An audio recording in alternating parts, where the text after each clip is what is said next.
असहाबे कहफ, जब हजरत ईसा अलैहिस्सलाम को अल्लाह करीम ने चौथे आसमान पे बुला लिया ना, तो दिकियानूस नाम का एक बादशाह हुआ बनी इसराइल के अंदर, बड़ा जालिम था। उसने गुमराही फैला दी और जो लोग माज़अल्लाह कुफ्र और शिरक नहीं करते थे उन्हें कत्ल करवा देता था। तो 7-8 नौजवान अपना ईमान बचा के भागे। ओहो हो, अल्लाह अकबर। सारी दुनिया माल बचा के भागती, वो 7-8 नौजवान अपना ईमान बचा के भागे कि ये हमें कहीं कुफर की तरफ ना लौटा दे। तो जाके एक गार के अंदर चले गए, तो एक कुत्ता भी उनके साथ हो गया। उन्हें कुत्ते को बड़े रोड़े मारे कि ये अगर भौंकेगा, आवाज निकालेगा तो हम पकड़े जाएंगे, हमने तो छुपना है। पर उसको ना वलियों से प्यार हो गया था। उसने कहा भगाओ जितना मर्जी मुझे, फितरत मेरी है कि मैं भौंकता हूं, पर जब अल्लाह के वली हूं तो फिर मैं अदब करता हूं। ये कुरानी वाकया। अच्छा, ये ऐन वो वाकया है कुरान मजीद का कि जो बहुत सारी चीजों पर वैसे ही नास है और बहुत सारी जुबानें वैसे ही गुंग हो जाती। तो वो 6-7 लोग थे, वो चले गए गार के अंदर, जाकर उन्होंने पनाह ले ली। बादशाह को पता चल गया कि गार के अंदर है। अच्छा, अल्लाह की कुदरत, जैसे ही दाखिल हुए इन्हें नींद आ गई, ये सो गए। और कुरान मजीद कहता है, कुरान मजीद के ये लफ्ज हैं कि कुत्ता गार के मुंह पर बाजू फैला के बैठ गया, गोया अपने मालिकों की खिदमत कर रहा है। अब मियाँ साहब की एक बात कर लें दरमियान में। मियाँ साहब फरमाते हैं, जिन्ना तना विच इश्क न रचिया, कुत्ते होना थी चंगे, और चलो मालिक देकर राखी कर दे, साबर भूखे नंगे।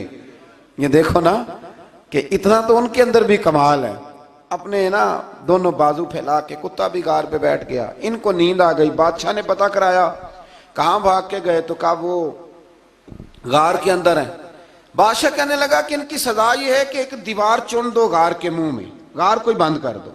जिस बंदे की ड्यूटी लगाई ना गार चुनने की, बंदा बड़ा नेक था, इसको दीवार बनाने का जिम्मा दिया। उसने ना दीवार भी बनाई और एक तख्ती पे ना सबके नाम लिखे, और वो तख्ती एक संदूक में रख के वहां बंद कर दी। और उसी तरह की एक तख्ती, उसके नीचे लिखा कि एक तख्ती इनके नामों की ना मैं माले खजाना में भी बंद कर रहा हूं।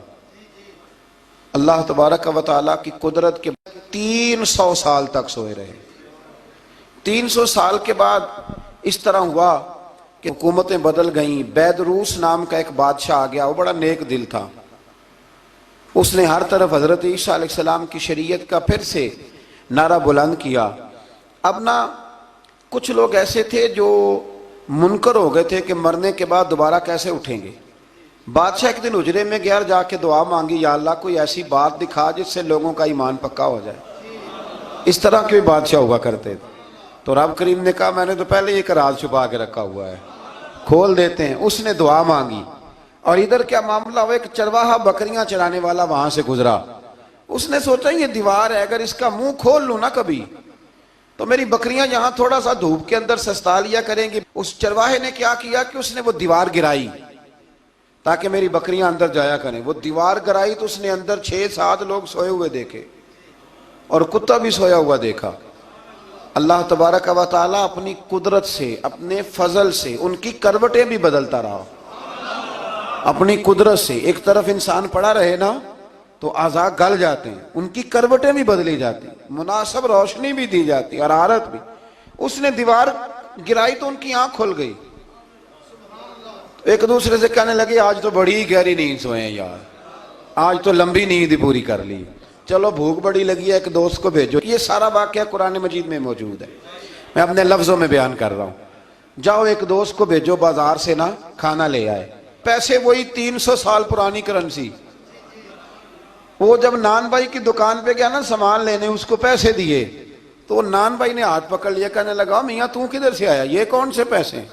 उसने कहा, पैसे काहे के, मैं भी सोच रहा हूं कि हालात बदले बदले हैं, सारे हजरत ईसा का कलमा पढ़ रहे हैं, माहौल और है। उसने कहा, तेरे हाथ कोई खजाना लग गया है।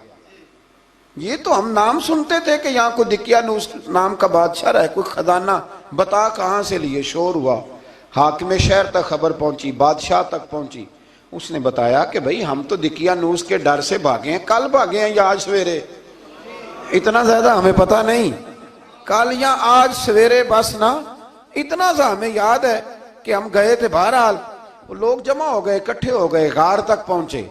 अब जो गार के अंदर थे वो पता कहते कहते लगता है हमारा दोस्त पकड़ा गया है। पकड़ा गया है तो अब बंदे जमा हो, वो अंदर डर रहे थे, तस्बीह कर रहे थे, अल्लाह को याद कर रहे थे। इधर ये पहुंच गया जब उन लोगों ने ये जीता जागता रब के फजल का नमूना देखा और बादशाह ने कहा कि ये क्या है। संदूक खोला तो उसके अंदर वो तख्ती लिखी थी कि ये इनके नाम है, ये दिकियानूस से डर के भागे हुए हैं, यहाँ ये सो रहे हैं और इसी की एक तख्ती मैंने फलां जगह भी दफन किया, वो तख्ती भी वहां से निकल आई। अब सब लोगों की आंखों में आंसू आए और सब कहने लगे ला इलाहा इल्लल्लाह, ला इलाहा इल्लल्लाह, ला इलाहा इल्लल्लाह। सब कहने लगे इन्नल्लाह अला कुल्लि शैइन कदीर। जब उनकी बात पूरी हो गई, लोगों के ईमान पुख्ता हो गए, तो असहाबे काफ कहने लगे कि हमें अब इजाजत है, हम फिर दोबारा गार में जाते हैं। वो गार में गए तो रब ने फिर उन्हें मौत अता फरमाई, नींद अता फरमाई, तोहफा दिया। बादशाह ने फिर उसके आगे दीवार बनाई और वहां बादशाह ने एक मस्जिद तामीर करा दी, लोग जियारत करने जाते। ये असहाबे काफ का जिक्र है। अब यहाँ हमारे मुफस्सिरीन ने लिखा है कि वो जो कुत्ता था ना, वो भी साथ ही था। अल्लाह कयामत वाले दिन उसे इंसानी, या तो इंसानी शक्ल मिलेगी या जैसे रब का फजल होगा रब करीम उसे भी जन्नत अता फरमाएगा।